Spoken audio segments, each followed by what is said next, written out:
Sveiciens visiem no Premium Optikas. Kā solīts, parādīsim, kā tad ievadīt pareizi balistiskos datus, lai tad mūsu digitālās optikas strādātu mums pareizi un akurāti, lai mēs varētu šaut un trāpīt uz 300 metriem arī ar aizmiegtām acīm.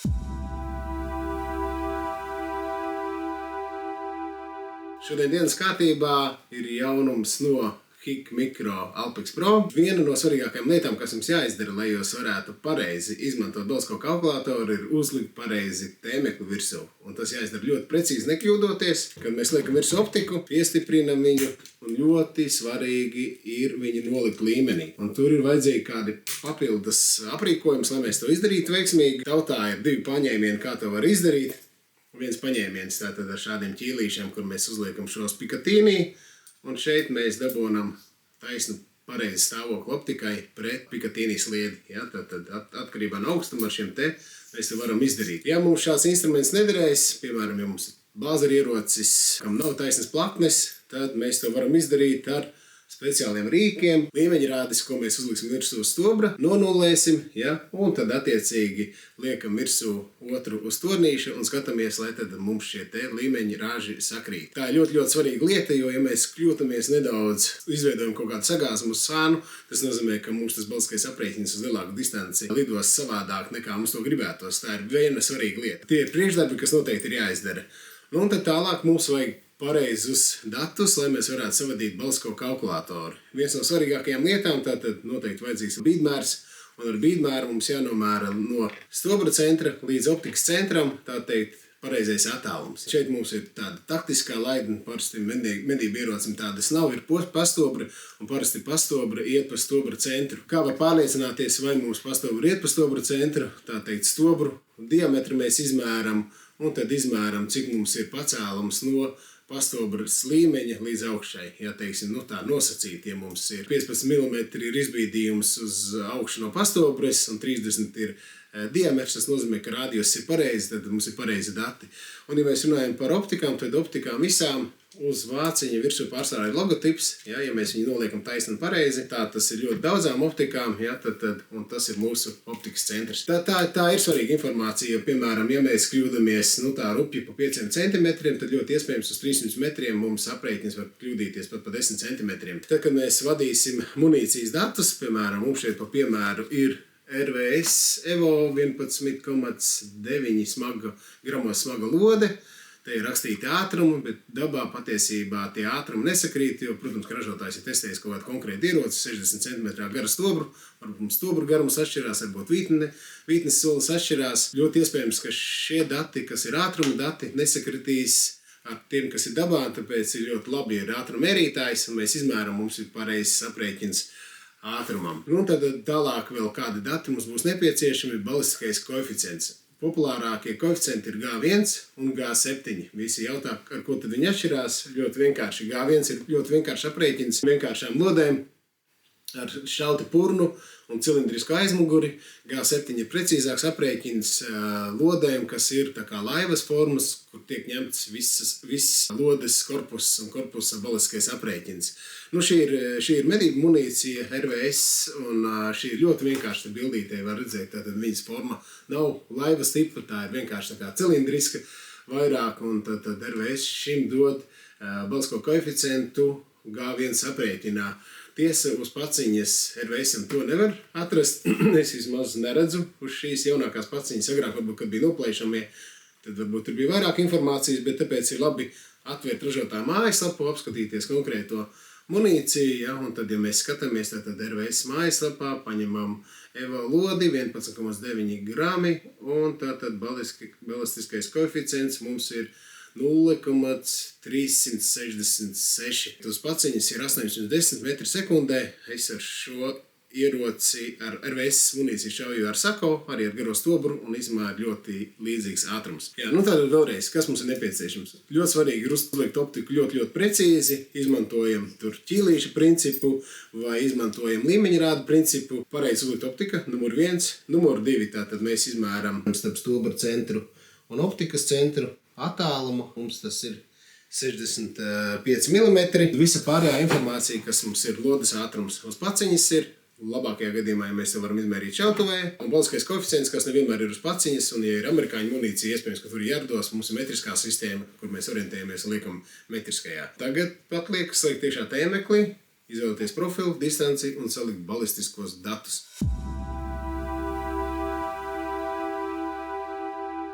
Tad nospiežam meņu pogu, pieturam.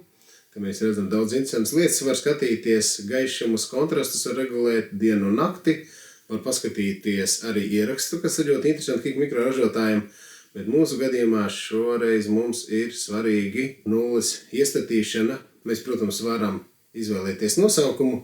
Teiksim, to mēs šeit ierakstīsim, piemēram, 30.06. Tā viena lieta, kas jāizdara, kāpēc? Tāpēc, lai mums ir vairāk ieroči piešauti, lai mēs zinām, ar kuru kalibru tad mēs šaujam, lai negadās kļūda, ka, teiksim, šis tēmeklis ir arī piešauts, teiksim, uz 6,5 krīgmoru, lai nav tā, ka ar 6,5 krīgmoru piešautajiem datiem mēs aizējam medīt ar 30.06. Tālāk krustiņa tips, protams, krustiņa biezums un krāsa un centra krāsa. Korekcija, tad tas ir pie piešaušanas, bet mums interesē pēdējā pozīcija, kas ir balistiskais aprēķini. Tad ieslēdzam balistisko aprēķinu, stilu, kā mums parādīsies šis te, man patīk tāds X-iņš, ja? Un tālāk tātad uzliekam krāsu, protams, citu, nevis sarkanu, lai mēs viņu varētu pamanīt. Un tad pati pēdējā pozīcija mums ir parametri. Un šeit ir tas, kas mums ir jāievēr dati. Tātad nosaukums pretestības modelis, kas būtu tā kā pareizākajā balistiskais koeficients, ja, tad mums ir G1, ja, tad šeit konkrēti lodei, gudrākām lodēm mums ir G7, tad ātrums mums šeit ir uz paciņas virsū, tātad 810. 810, ja? Saglabājam. Tātad augstumu manā skatījumā mums Latvijā medījot tas nav svarīgi. Temperatūra tagad būs vasara, lai paliek 25 grādi. Balstais koeficients mums bija 3,6,6. Ja? 6, piespiežam pieturam, saglabājam. Mums augstums, redzes augstums, tas būtu tā kā tēmekļa centra augstums no stobra. Mums ir 65 mm. Jā, 65 mm. Piespiežam pieturam, saglabājam. Tad vēja virzienu mēs neņemam vērā, jo tad tas būtu visu laiku jāmaina vai jāslēdz kopā ar aplikāciju. Vēja ātruma arī ne. Un tad, principā, tas arī īsumā viss. Tie ir visi dati, kas mums ir savadīti. Ja? Tad, kas var būt mainīgi, tad sākotnējais ātrums. Tas būtu jāizmēra šautavē. Viss pārējais mums tā kā ir samērīts un izdarīts. Piespiežam pieturam. Vai saglabāt parametrus? Jā, mēs saglabājam parametrus. Bieži uzdotais jautājums, kā tagad darīt ar balistiskiem datiem. Vispirms savadīt un tad piešaut vai otrādāk. Var darīt gan tā, gan tā. Es visiem iesaku izdarīt mājas darbu. Protams, ja viņi vien ar mums nedodās uz šautumu, mēs nepalīdzam to izdarīt, tad mājās uzlikt uz kronšteiniem taisnot precīzi, salikt iekšā balistiskos visus parametrus un atstāt tikai to vienu pozīciju, ātrumu, ko iespējams mēs mainīsim. Bet, protams, ir viena lieliska forša opcija ar Premium Optics doties uz šautuvi. Tā mēs darām reizi nedēļā. Gan palīdzēsim pieskrēt kronšteinus, numerīt lodes ātrumu, savadīt visus parametrus un pats galvenais izmēģināt, vai tad izdodas mums uz 300 metriem trāpīt tā, kad arī var labs novedīt tādā distancē. Mājasdarbs ir izpildīts un tagad dodamies uz šautuvu.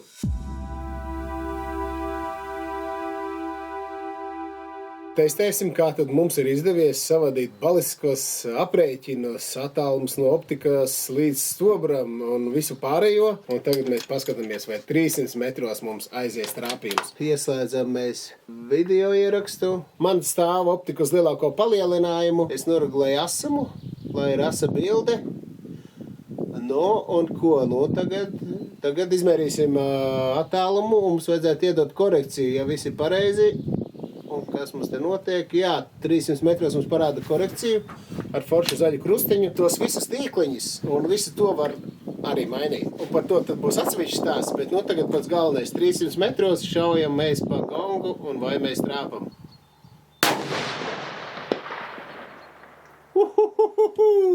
Tik vienkārši. Tur tāds mazs gongs karājās pa visam. Pa to mazo? Pamēģini. Tu domā, ka es nevaru trāpīt? Jā. Vai aiziet? Paskatīsimies mazo gongu rozā krāsā.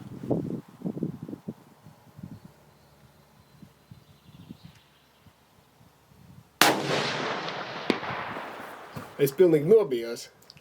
Bija vai? Jā, bija, protams. Jā. Nu, ko vēl pa mazāko? Tur ir trāpīt? pavisam, cik viņš maziņš ir parādi. Nē, nu, mēs trāpīja pa šito te. Jā, un? 300 metros, ļoti labi.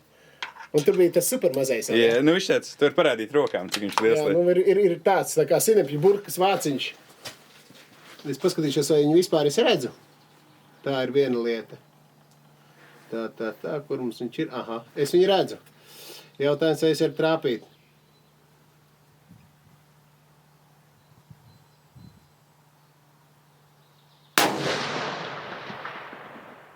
Nu, ļoti tuvu. Nu, bet mēs jau nebūsim tie, kas padodās. Nu, zin kā, es tagad netrāpu, daram tā, ka tu izšāji. Varbūt tu vari trāpīt. Nu, davai.